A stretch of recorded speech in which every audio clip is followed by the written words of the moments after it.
Bueno, muchas gracias, Maysar, por la oportunidad de estar hoy presentando este panel.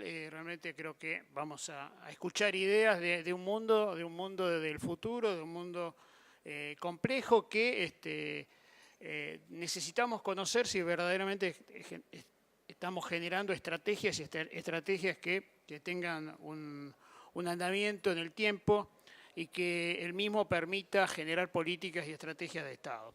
En este contexto yo voy a hacer una breve intervención con 4 slides para mostrar algunos rasgos de ese mundo del futuro al cual nos estamos dirigiendo. Primera cosa que quiero mostrar es, estamos diciendo del sur al mundo qué y cuánto. Si nosotros visualizamos, por ejemplo, qué significa en términos de granos y carnes Brasil, Argentina, Paraguay, Uruguay, el Mercosur original, que son el 3.55% de la población mundial, ese 3,55% está produciendo el 11% de todo el maíz y además exporta el 39% de todo el mercado mundial de maíz. Eso es 11 veces su expresión poblacional. Si miramos la soja, es el 50% de la producción global, o sea, ese 3,55 producen el 50% y tienen el 65% del mercado. Ahora, estos dos constituyentes de la producción de proteínas animales, cuando miramos además qué pasa con las proteínas animales, están produciendo el 21% de la carne vacuna y exporta el 21%. Están produciendo el 3,4% del volumen de cerdo, ahí está muy sesgado por China, que tiene más del 50% del rodeo, pero exporta el 12%, o sea, está sobreexpresado 3 veces, y en el caso del pollo es el 15% y el 28%. O sea, no solamente estamos teniendo una presencia muy fuerte y muy activa en lo que sería la figura del granero, que es la parte superior, sino también en algunos elementos que tienen que ver con estar más cerca del consumidor a partir de las proteínas animales. Por otro lado, ¿en qué contexto se da esto? Si miramos qué ha ocurrido con el PBI global, desde la revolución industrial hacia aquí, hay una situación en la cual podemos ver que la línea verde, que es la suma de Europa más los Estados Unidos, en los dos últimos siglos estuvieron en torno del 50% del PBI global. Previo a la revolución industrial, ese predominio estaba en Asia. Y si miramos esta curva hacia adelante, bueno, está empezando a cruzarse nuevamente. Pero está ocurriendo un fenómeno que lo que yo lo estoy denominando que es la vuelta a la normalidad. Y la normalidad histórica, cuando lo vemos en 20 siglos, es que en 18 el PBI global de Asia fue más del 55%. Solo 2 no lo fue y pronto vuelve esa normalidad histórica en términos de economía, pero también en términos de tecnología. La media de matemática de los estudiantes de Shanghái tiene una diferencia con la media de matemática en las pruebas PISA de los Estados Unidos, igual que la de Estados Unidos tiene con Túnez. La media de Shanghái tiene una diferencia con la de Estados Unidos en matemática, semejante a la que tiene Estados Unidos con Túnez. De eso estamos hablando y por eso estamos previendo que ese cambio tecnológico también va a provenir de ahí. Hay otros aspectos que son relevantes y que se visualizan en el comercio exterior de la Argentina. Si miramos el porcentaje de nuestras exportaciones agroindustriales, que en el caso de la Unión Europea, en la década del 80-90 estaba en torno del 50% de nuestras exportaciones agroindustriales, ese porcentaje que a comienzo del siglo estaba en torno del 40, 35-40, hoy es menos del 25. Asia, que tenía el 25, hoy está por arriba de los 40. Y el mundo árabe ya es igual que Europa en términos de nuestras exportaciones agroindustriales. Y dentro de poco la ASEAN, que es la parte más dinámica del crecimiento de nuestro comercio exterior, va a ser equivalente a Europa, ¿sí? Es verdad que hay ciertos productos distintos que van a cada estos mercados, pero ese cambio estructural del mundo ya está reflejado en las exportaciones de Argentina de la forma que estamos mirando. Y además hay otro elemento que es central, que es qué se compra, ¿no? Y ahí hay, digamos, consumidores crecientemente exigentes que nos ofrecen un mercado que con nuestra baja competitividad en algunos, para productos masivos de precios bajos en términos de productos elaborados, esa baja competitividad tiene que ser superada, entiendo yo, con productos de más calidad. Y justamente eso se acopla a los centenares de millones de nuevas clases medias urbanas, básicamente asiáticas, que están siguiendo un patrón que tiene que ver con marcas. Esas marcas tienen que ser reconocidas, tiene que haber certificación, tiene que haber una asociación a lo saludable, a la calidad, a la sostenibilidad ambiental, a la responsabilidad social. Para eso hay que hacer acuerdos para estar en esos mercados. Acá la tenemos Marisa, que está teniendo mucho éxito en estos temas en los últimos 2 años. Y además hay una forma de presentación del producto que tiene que ser acorde a ese nuevo consumidor en términos del tamaño de la porción, la forma de acceso, etc. Y lo último que voy a hablar es de la forma de acceso. Digamos, cuando nosotros hablamos de cómo se accede a productos, estoy usando esta caracterización de, en el noviembre pasado se celebró el Día del Soltero en China, ¿sí? Ese día se vendieron regalos por 27.000 millones de dólares. O sea que ese día se vendió un número que es más del 50% de las exportaciones de todo el año que nosotros tuvimos, ¿sí? Ahora, el 90% de eso se vendió por Internet. Y el 90% de Internet lo vendió Alibaba. O sea que Alibaba facturó en un día igual que media Argentina el año pasado, ¿sí? Y detrás de esto están formatos nuevos de acceso al producto que a veces tenemos dificultades. Porque ese mismo día, a las 2 de la madrugada, un producto top que tiene que ver con estas características que menciono, como el langostino argentino, ya no había más. Se podía haber vendido 12 veces más cantidad. Y a las 3 de la mañana no había más vino argentino. 8 veces más se podía haber vendido. O sea, productos elegidos por ese público están. Tenemos que mejorar el ajuste, la logística, para poder estar en el tiempo y en el espacio adecuado. Le paso entonces la palabra a Marcelo. Marcelo, muchas gracias.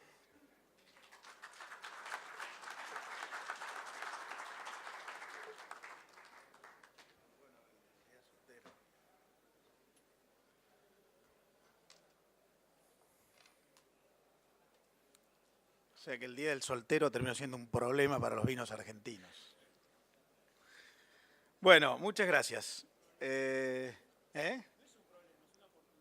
pero no alcanzó. O hay demasiados solteros o hay poco vino.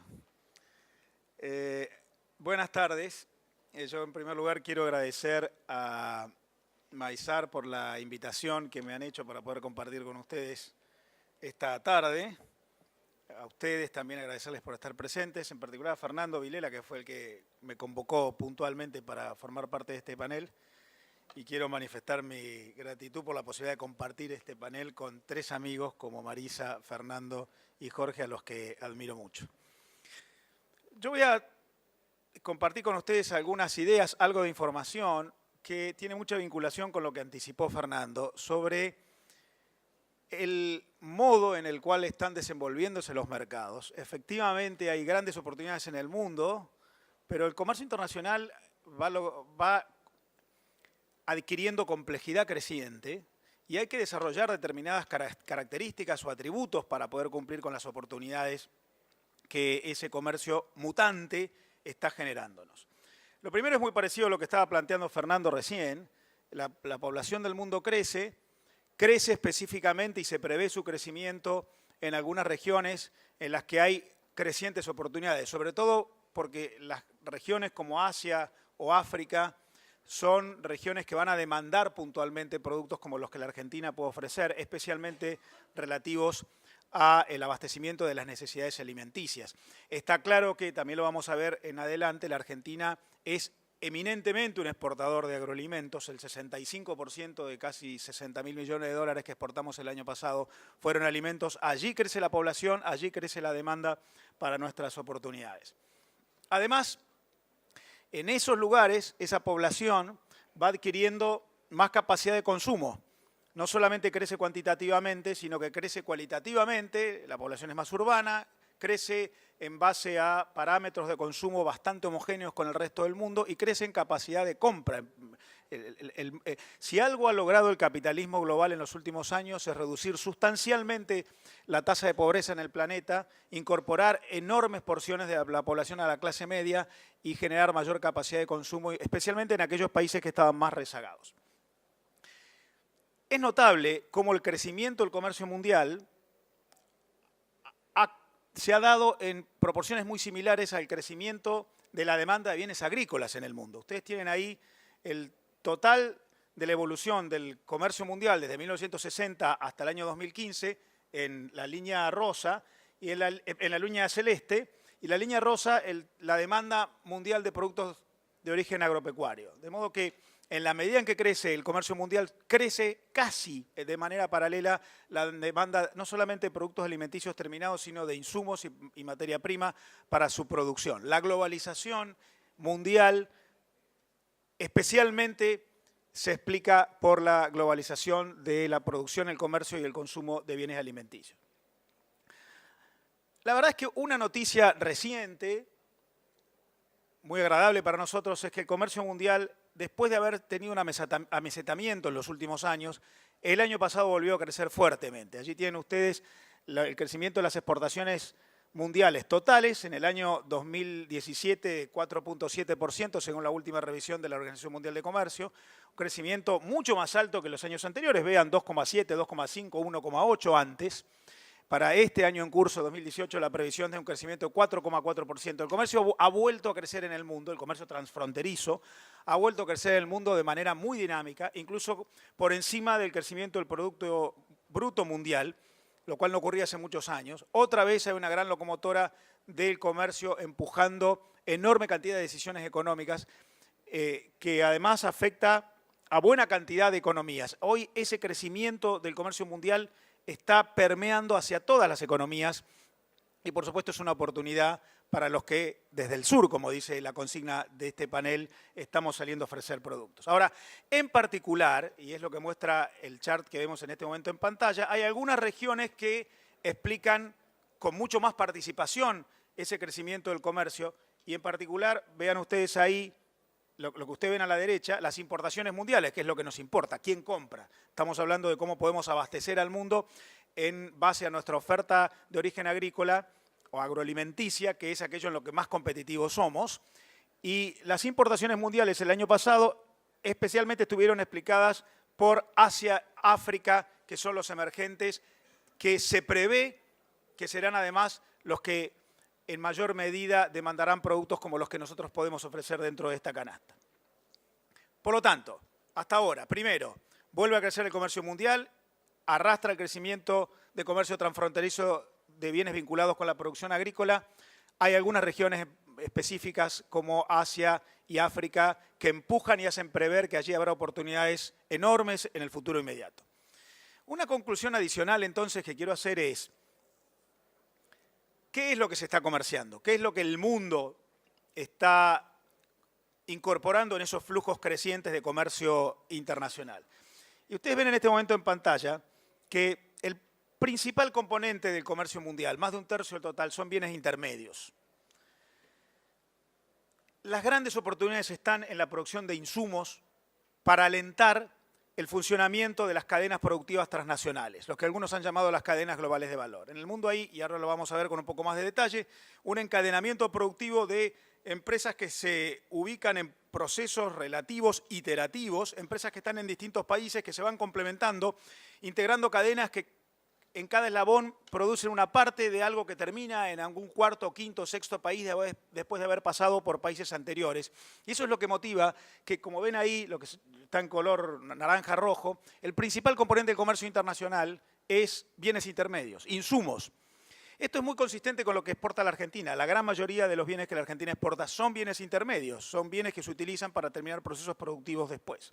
Ahora vean que además de los bienes intermedios, que son casi 8%, casi 8 billones de dólares, luego hay una muy relevante participación de bienes de capital y de productos primarios. En conjunto, todos los bienes que no son finales, todo lo que no es bienes de consumo, bienes de capital, bienes intermedios e incluso productos primarios, explican prácticamente 3/4 del comercio mundial. De lo que estamos hablando es, hay una oportunidad de ingresar como abastecedores de esas cadenas de producción, porque gran parte de ese comercio mundial que crece, en realidad crece como un proceso productivo, no crece como un demandante del bien final, sino crece como una cadena que va alimentando distintas etapas de un proceso productivo que se desarrolla en simultáneo en distintos países a la vez.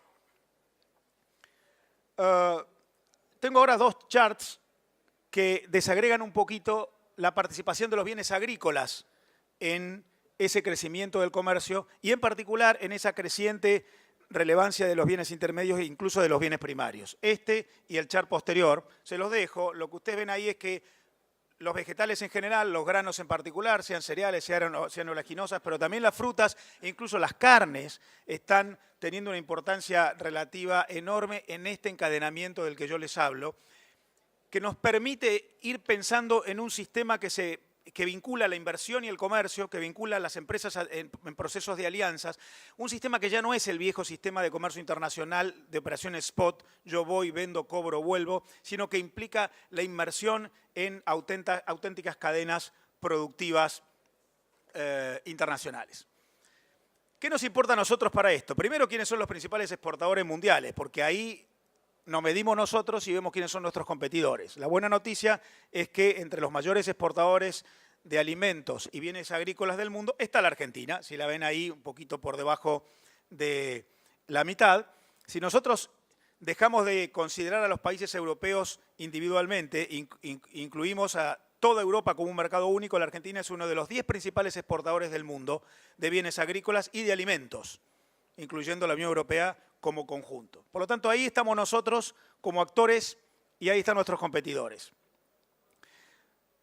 Además, nosotros tenemos un enorme potencial, que es lo que alienta a enormes decisiones de inversión posibles previstas para los productores de alimentos en la medida en que la Argentina, especialmente por la tierra disponible hacia adelante, pero además por el desarrollo tecnológico, por la capacidad de organización, la vinculación de todos los factores de producción tiene hacia adelante para avanzar aún más, para ir hacia arriba en esa lista de principales abastecedores internacionales.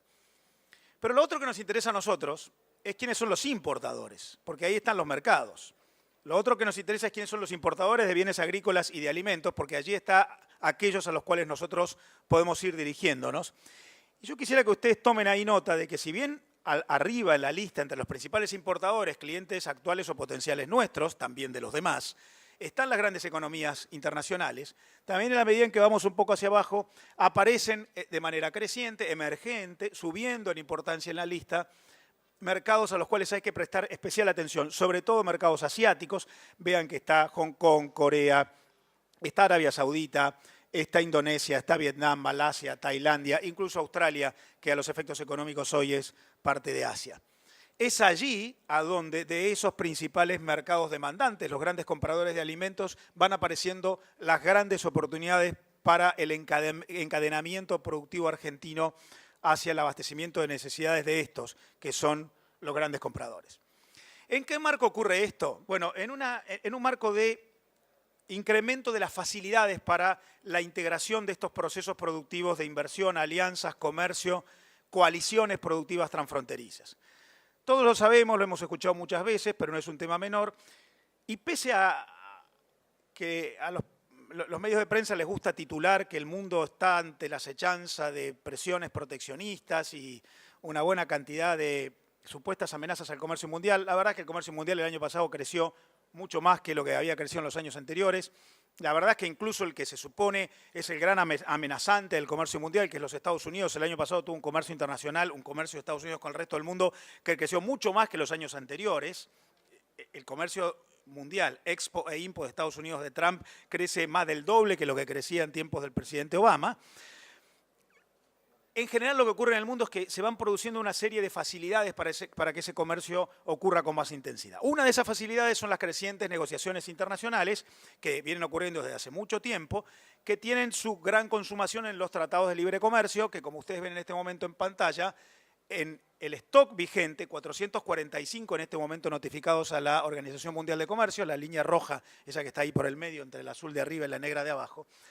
Desde hace mucho tiempo vienen avanzando. La novedad es que los tratados de libre comercio hoy tienen componentes que van mucho más allá de la mera reducción de aranceles y van incorporando estándares comunes para la producción desde el punto de vista de las regulaciones cualitativas de bienes altamente exigidos como los bienes alimenticios. De hecho, ustedes ven en este momento en pantalla la incidencia que tienen los tratados de libre comercio. Fernando me pone un 3 ahí, espero que no sea la evaluación de mi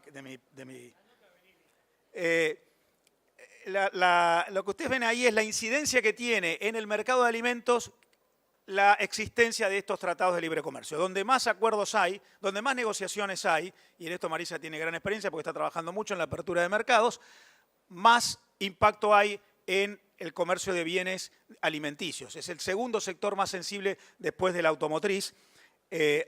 Antes teníamos los agrícolas, acá tenemos los bienes procesados intermedios. Como les decía, este tipo de acuerdos va avanzando mucho más allá de la cuestión específica de la reducción de aranceles y va incorporando una enorme cantidad de estándares comunes que van superando las viejas iniciales ideas que se plasmaban en los tratados de libre comercio, exigencias sanitarias, estándares de calidad, normas de seguridad, que van completando la reducción de aranceles y van generando un espacio que facilita el avance del comercio. Las restricciones al comercio en general van reduciéndose, aun cuando sí también tenemos que admitir que para los que no estamos dentro de esos procesos de acuerdos, dentro de esos grandes bloques, también van avanzando restricciones no arancelarias, de estándares de calidad, de exigencias no arancelarias, que si no estamos en esos marcos de consenso, de confluencia y de acuerdo, nos obstaculizan el ingreso. En el mundo, últimamente, lo que ha habido es una sustancial reducción del arancel promedio, de 80% en 20 años, pero una sustancial incremento de los costos para cumplir estándares no arancelarios, que creció en 15 años 70%. Ahora, para ir terminando, lo que me interesa plantear es, lo que dice la UNCTAD en este momento es que todo esto va ocurriendo en la medida en que hay actores que aprovechan la oportunidad integrándose en cadenas globales de producción. Este gráfico extraído de la UNCTAD muestra que de todo lo que se comercia en el mundo, que son más de 20 billones de dólares por año, el 80% ocurre dentro de estos procesos sistémicos y iterativos de vínculos de manera regular, las cadenas de producción. Empresas aliadas, empresas que no operan a través de la vieja usanza del proveedor-cliente, sino que operan a través de alianzas donde invierten juntas, planifican juntas, comparten conocimiento y además comercian. El 80% del comercio ocurre dentro de las cadenas globales de producción, dentro de las cuales hay multinacionales que comercian dentro de sí, pero hay muchos proveedores que comercian también, especialmente empresas medianas y pequeñas abasteciendo esas cadenas de producción. Esto ha disparado enormemente los flujos de inversión internacional a la par que los flujos de comercio. Donde hay comercio internacional creciente, hay inversión emisiva y receptiva creciente. Ya no se puede hablar de comercio exterior en particular, por esto de lo que les hablaba antes, sino que de lo que se debe hablar es de procesos de negocios internacionales de manera sistémica. Esto ha llevado a que algunos autores que están explicando la calidad de los negocios internacionales estén diciendo que al revés de lo que pasaba en el siglo XX, cuando la cadena de producción tenía en la manufacturación industrial tradicional el elemento de mayor valor agregado, hoy, a diferencia de aquello, como dicen un asiático que se llama Stan Shi y un americano, Richard Baldwin, lo que ocurre es, ellos llaman la curva de la sonrisa. Toda la línea que describe el proceso productivo tiene en el inicio y en el final del proceso productivo los ámbitos en los cuales mayor valor se genera, y no tanto en el medio, en la mera facturación. Esto lo explica mejor. Si a la izquierda, allá arriba, tenemos el inicio del proceso productivo, allí hay investigación, ahí hay innovación, ahí hay invención, ahí hay capital intelectual, ahí hay propiedad intelectual, ahí empieza el proceso productivo, baja hacia llegar a la mera manufacturación, el ensamblaje, que por eso se traslada a los países donde los costos de producción son más bajos, y termina arriba otra vez donde hay servicios, marketing, comercialización. las cadenas mundiales de producción están generando más valor, más rentabilidad para las empresas, más utilidad, más valuación de las empresas en el inicio y en el final de los procesos. Es lo que se llama la curva de la sonrisa, que es lo que nos lleva a nosotros a pensar que como grandes productores agrícolas, allí donde lo que antes se llamaba producción primaria hoy genera enorme cantidad de conocimiento, de propiedad intelectual, de innovación, allí donde antes había mera naturaleza y hoy hay muchísimo valor agregado, ese valor agregado en el proceso inicial de toda la cadena de producción, la producción agrícola, hay hoy mucho más valuación, incluso en términos económicos, que la mera manufacturación de la producción que se ocupa en el medio del proceso productivo. De hecho, esto genera una enorme cantidad de servicios adicionales. Ahí ustedes tienen en pantalla el componente de los servicios que hoy está dentro de la producción agrícola y de alimentos, que es creciente. Todo esto va mostrando una notable calificación de lo que antes se creía que generaba menos valor. Ahora, nosotros tenemos ahí una advertencia. Así como la Argentina viene de atrás en la generación de acuerdos de libre comercio, y más allá de que Marisa está trabajando mucho en recuperar terreno, venir de atrás es por lo que no se hizo antes, no por lo que no se esté haciendo ahora, también tenemos una demora en la incorporación en esas cadenas globales de producción. Todavía tenemos pocas exportaciones nuestras que ingresan en esos procesos sistémicos de relaciones regulares de empresas que actúan como socias más que como proveedor-cliente. Mientras en el mundo emergente, el 50% de las exportaciones ingresa en cadenas globales de producción, en la Argentina solo el 30% ingresa en cadenas globales de producción. Y esto todavía se ve más agravado en la exportación de agroalimentos, lo cual dificulta la generación de procesos sistémicos de inserción en esos auténticos mecanismos de negocios internacionales que van más allá de la mera operación comercial puntual. Después hay una serie de charts que muestran cómo la Argentina viene de atrás en esa materia. Por eso, y para terminar, yo creo que hay una agenda más cualitativa que nos lleva a poner para que la Argentina se transforme en un gran proveedor a nivel mundial, incluso en lo que yo creo que inicialmente y antes de llegar al objetivo final de ser el supermercado del mundo, podemos ser, que es un gran proveedor de insumos de altísima calidad, en la medida en que el mundo hoy califica mucho la generación de conocimiento ingresado en esos procesos de producción y no tanto la generación de bienes finales en los cuales la diferencia no es la manufacturación. Uno puede venir de antes en el proceso productivo, en la cadena de valor, la curva de la sonrisa lo muestra y puede empezar antes generando muchísimo valor. Hay una serie de asignaturas pendientes, yo resumí 5. Intensificar el acceso a esos mercados más dinámicos que veíamos al principio, los no tradicionales, los que más crecen, mejorar los marcos institucionales internacionales, sobre todo a través de acuerdos que surgen de negociaciones, definir esa estrategia de perfil productivo internacional, avanzando en la identificación de esos espacios donde se genera más valor, la curva de la sonrisa.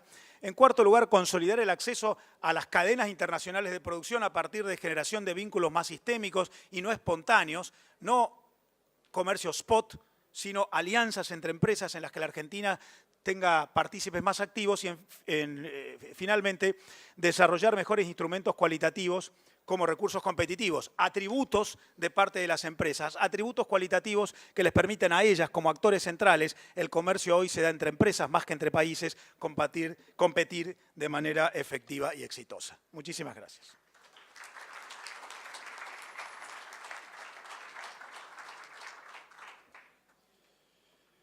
Muy bien, le agradecemos entonces a Marcelo Elizondo por su presentación y ya le damos paso a Jorge Castro.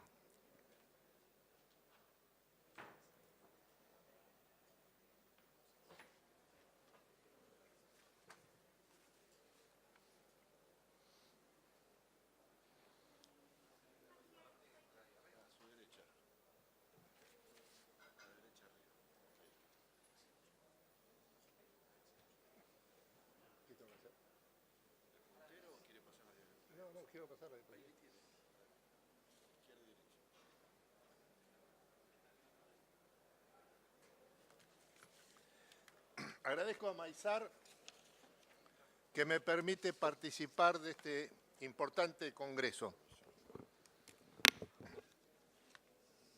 Y agradezco doblemente porque me permite hacerlo como parte de este prestigioso panel.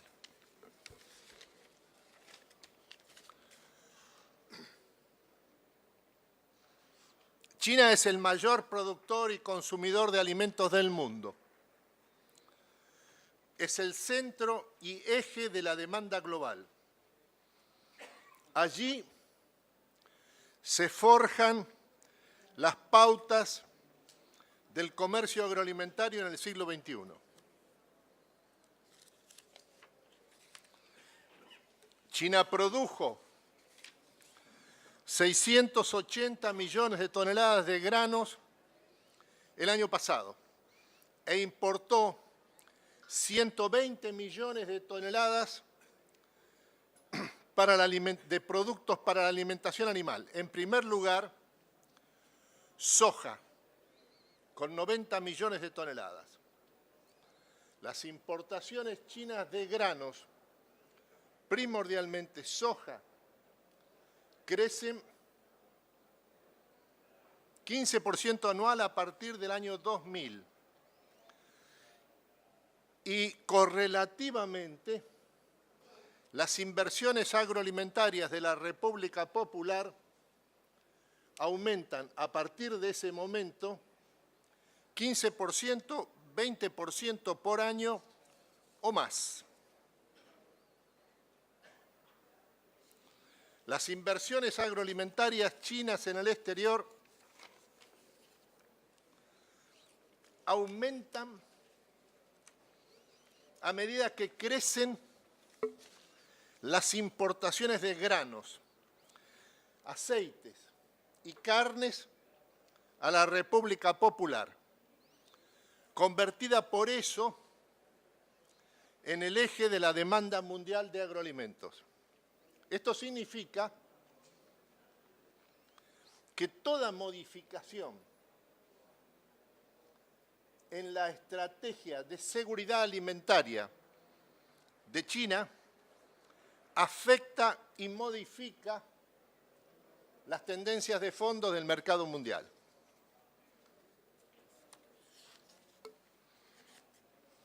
Hay que advertir que a partir del año 2007 se modificó drásticamente la política agrícola de la República Popular. A partir de entonces, la prioridad no es garantizar la seguridad alimentaria de su población, a la que se considera asegurada por la combinación de la producción interna más las importaciones de soja y de maíz del hemisferio americano, sobre todo proveniente de 3 países: Estados Unidos, Brasil y la Argentina. Ahora el objetivo, la prioridad, consiste en la búsqueda del alza sistemática de los ingresos reales de los campesinos chinos, de modo que converjan con los ingresos reales de los sectores urbanos. Conviene señalar que la proporción entre los ingresos reales de los sectores rurales en relación a los urbanos es de 1 a 3. 3 a 1, perdón. Dentro de esta tendencia de mejora sistemática de los ingresos reales de los sectores rurales, hay que colocar el proceso en marcha de reducción, eliminación de la pobreza, que se completaría en 2020 y que ha implicado la disminución en 810 millones de pobres de China, que se han convertido en el momento actual en solo 30 millones.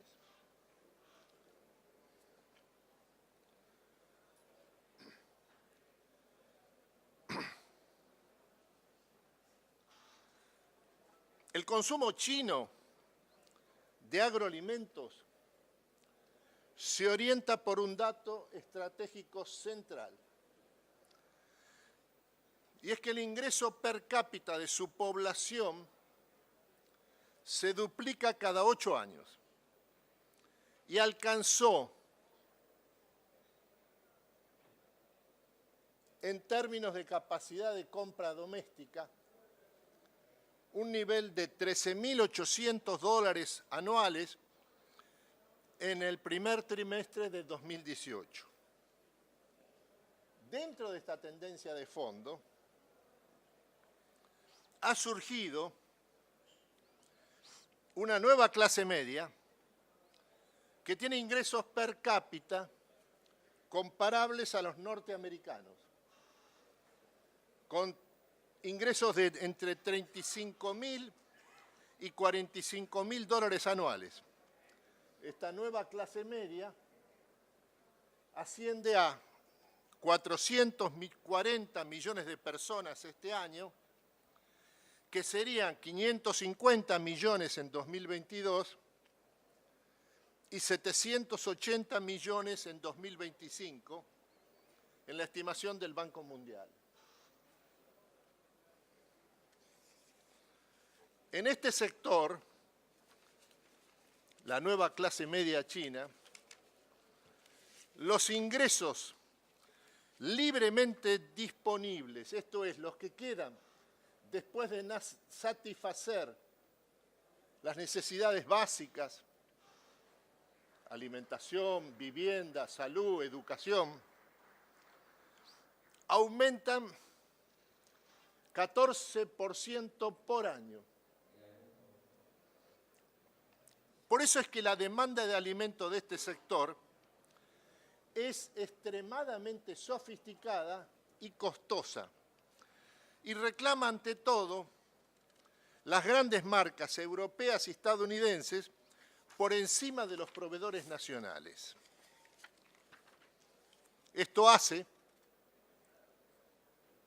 que las inversiones chinas en el exterior en materia agroalimentaria también hayan escalado sus objetivos y busquen ahora comprar o participar de la producción de las marcas y empresas más cotizadas del mundo avanzado.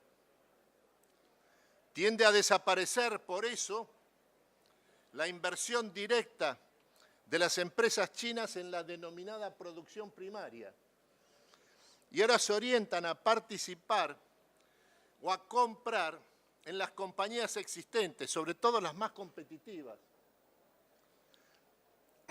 Y en especial lo hacen en el hemisferio americano, que es el gran continente superavitario en materia de agroalimentos del mundo.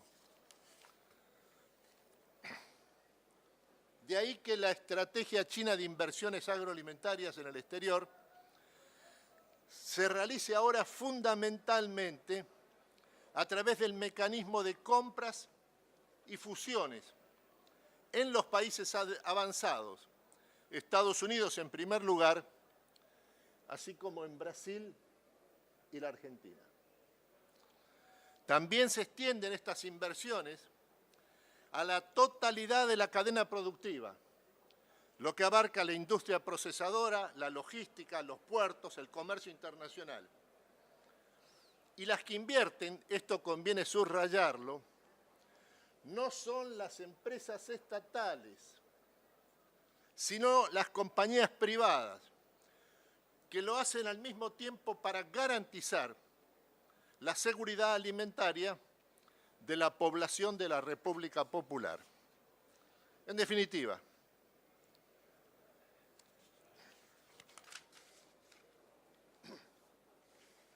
en 2 años desaparece en China la pobreza extrema. Restan 30 millones de pobres después de que fueron 810 millones en 1980.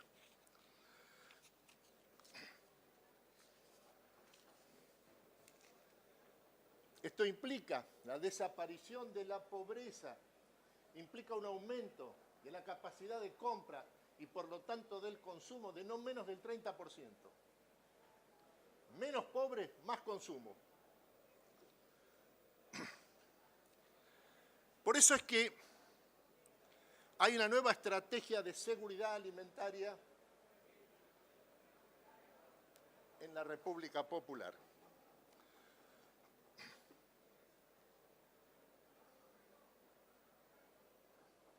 Esto es lo que ha creado lo que puede denominarse, sin temor a la hipérbole, un cruce explosivo de tendencias. La previsión estratégica central del gobierno chino es que la única forma de garantizar la alimentación de su población, esto es una población que para entonces va a ser una población de clase media con niveles de ingresos comparables a los norteamericanos en el año 2035-2040, no es aumentando sus importaciones, sino duplicando la producción mundial de agroalimentos en los próximos 20 años. La estrategia de seguridad alimentaria china se ha convertido en una estrategia de seguridad global. La principal consecuencia del aumento del ingreso per cápita en el mundo emergente es que se transforma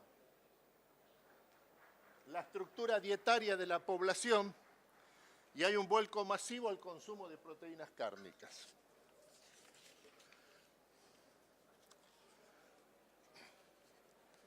El resultado de este cruce de tendencias entre el aumento del ingreso per cápita en China más el mundo emergente y la producción agroalimentaria mundial es que en 10-15 años este cruce de tendencias adquiere un carácter explosivo, muy superior por su gravedad a las crisis alimentarias de 2007 y 2011. Una última observación.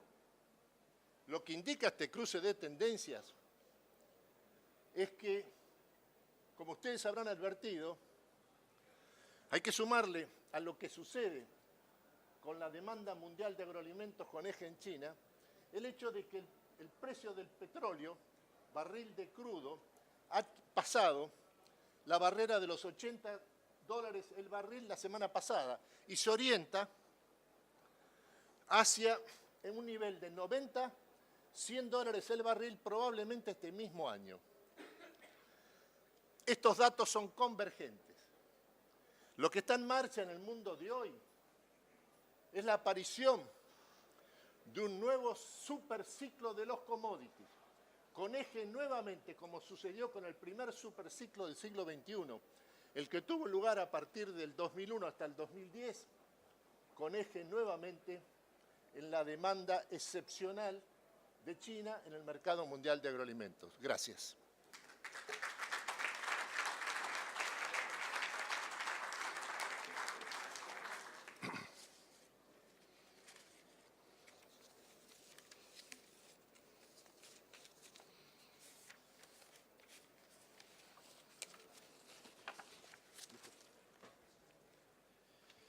Le agradecemos a Jorge Castro por su disertación y damos paso ahora a la secretaria de Mercados Agroindustriales de la Nación, Marisa Bircher, para su disertación.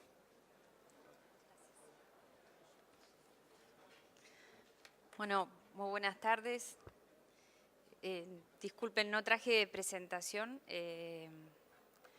Pensé que iba a ser un formato de living, y lo cual también me relaja un poco más, porque son tantas ideas que surgen de la cabeza, y primero agradecer la invitación, segundo plantearles que para mí no es fácil dar una presentación delante de 2 profesores míos de la facultad y un ex jefe.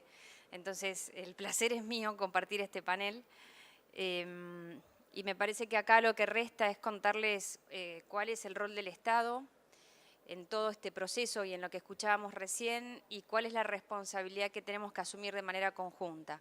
Es como un poco la palabra que me viene resonando en estos días. Les puedo asegurar que me duele mucho la cintura. La semana pasada, solo en una semana, estuvimos en Indonesia, Vietnam y China. Creo que estuvimos más horas en el aire que en tierra. Y la verdad que de lo que uno podía imaginar o de la estrategia con la que íbamos a negociar, venir con esa realidad con la que pudimos trabajar durante toda la semana pasada.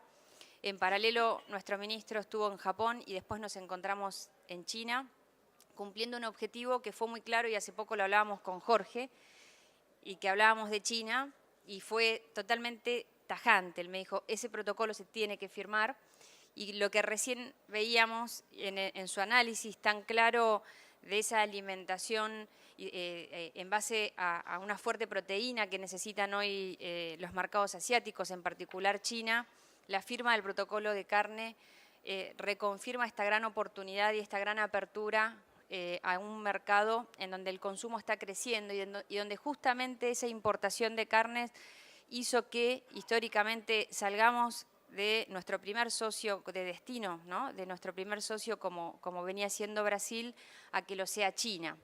Por ende, la ampliación en nuestra exportación de carnes, antes congelada y ahora también enfriada y con hueso, hace que este mercado siga teniendo un crecimiento muy fuerte para nuestras exportaciones. En términos generales, comentarles, venía también pensando, digo, en los sectores que hoy nos convocan acá, ¿no? Y venía pensando de estas negociaciones que tuvimos en Asia la semana pasada, la importancia tanto en Indonesia, en Vietnam, de la exportación nuestra de maíz, de sorgo. Un paso más adelante cuando hablamos con China, China deja de ser un simple comprador de porotos de soja, da un paso hacia adelante, o sea, reconfirmando lo que está hablando Jorge, en los hechos concretos, se instala en la Argentina, instala COFCO, compra 2 grandes empresas productoras y exportadoras y se pone a exportar sus propios porotos de soja. Nosotros no tenemos que quedarnos en el reclamo, damos un paso más hacia adelante. Ya hablamos la semana pasada con China respecto también a la compra de nuestras harinas, en la compra de nuestros aceites y no solamente a granel, también empezar a instalar nuestros aceites embotellados en China.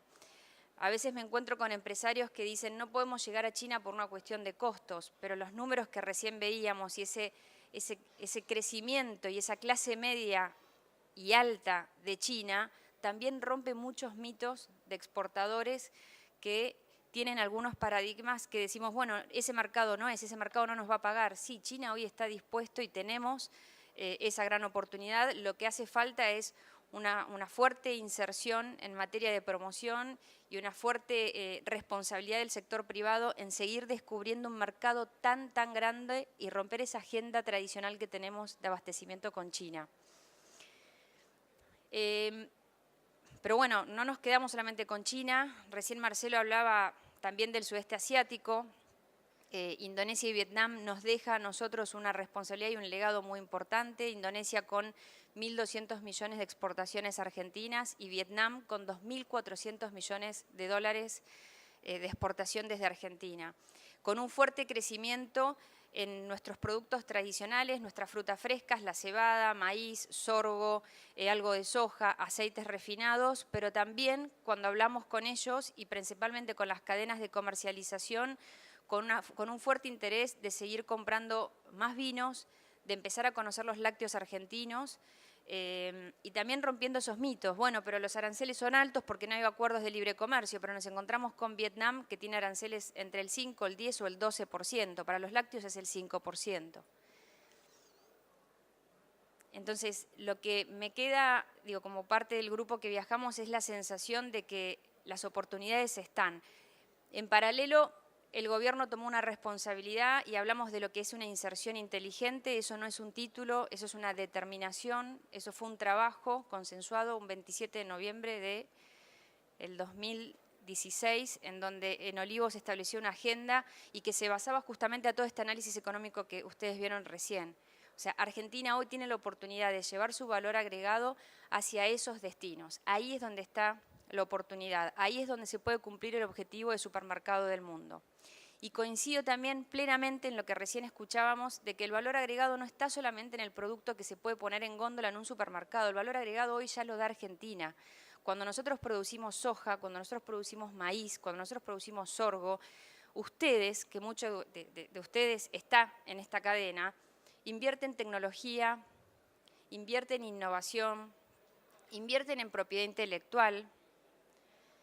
Entonces, el valor agregado también está en esa mano de obra en donde nosotros desde Argentina estamos trabajando para que el producto sea de calidad. Nosotros en la agenda con China la semana pasada hablábamos de la calidad de la soja también y hablábamos de ese salto que necesitamos después de todas estas vicisitudes climáticas que venimos pasando, de fuertes inundaciones a fuertes sequías. Bueno, son cuestiones en las cuales nosotros tenemos un fuerte compromiso desde la Argentina, nuestra agenda en biotecnología, nuestra agenda en la innovación tecnológica, porque cuando producimos o hablamos de estos sectores que recién yo les mencionaba, después se dan otras cadenas que también están directamente vinculadas y que también tienen una fuerte responsabilidad en el abastecimiento de alimentos, que es en el sector ganadero, que se abastece de esta fuerte producción de maíz, es en la molienda, es en la biotecnología, en los biomateriales, en la bioenergía. Entonces, digo, hay un montón de capítulos que Argentina hoy tiene para ofrecer al mundo.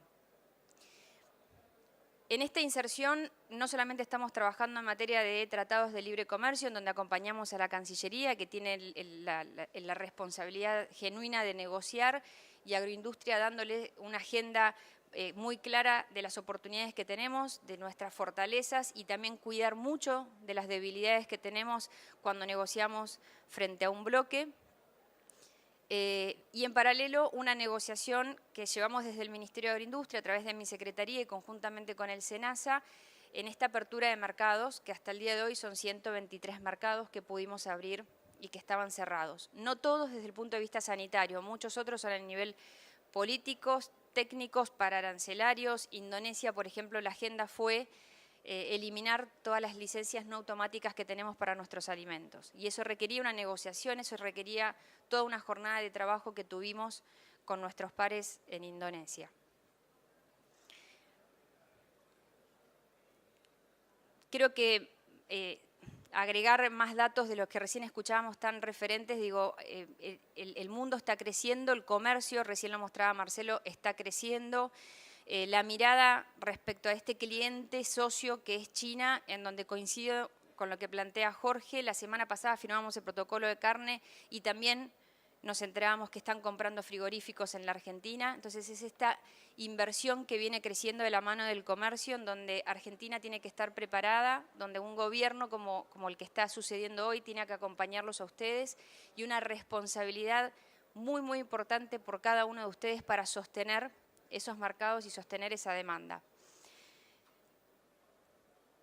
Y por último, mencionarles que todo esto también se relaciona con una agenda que está sucediendo hoy, literalmente, en nuestro país, que es el G20. Está sucediendo un hecho histórico para los que estudiamos comercio exterior, para los que estudiamos relaciones internacionales, es algo que veíamos en la literatura y hoy está sucediendo en nuestro país y hoy está sucediendo en Buenos Aires. El encuentro de cancilleres y en el mes de julio el encuentro de ministros de Agricultura, donde los 20 países nos reunimos y tenemos la fuerte responsabilidad de alimentar al mundo y en donde justamente en esta presidencia que tiene Argentina, lo que propuso como tema y que fue aceptado de manera unánime para todos los ministros es nuestra conservación y el cuidado del suelo para justamente poder abastecer tantos habitantes y este crecimiento poblacional de consumo, como recién también escuchábamos, y en el cual tenemos que converger en esta agenda y en este gran desafío. Creo que de nuestro lado no más que agregar y sí plantearles de que esta agenda que venimos desarrollando siga siendo como hasta ahora, trabajada en forma conjunta. Me alegra mucho ver caras conocidas, veo en general caras con las que me reúno continuamente y la forma de que este país siga creciendo, no solamente en su desarrollo económico, no solamente en su empleo, y también siga decreciendo en nuestra pobreza, es en la forma en la que venimos trabajando, que es en equipo y de la mano de ustedes. Muchísimas gracias.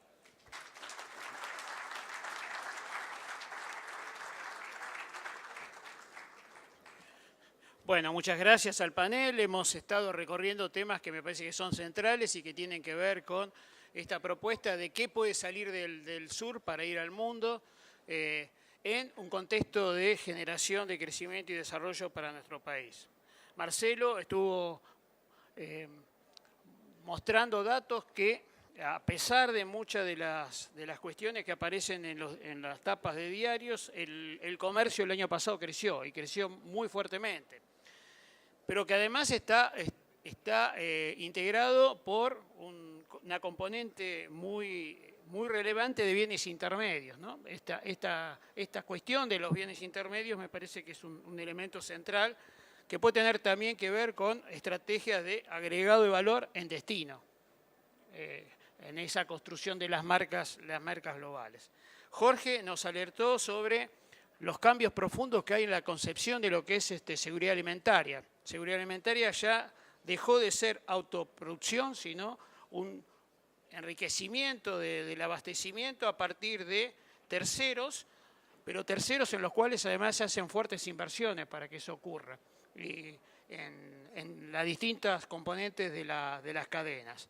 Y además que pronostica, a partir de las tendencias de las transformaciones en China, un nuevo superciclo del valor de las commodities. Esto me parece que podría ser el gran título del Congreso, ¿no? que puede interesar a Maizar sobre estas cuestiones.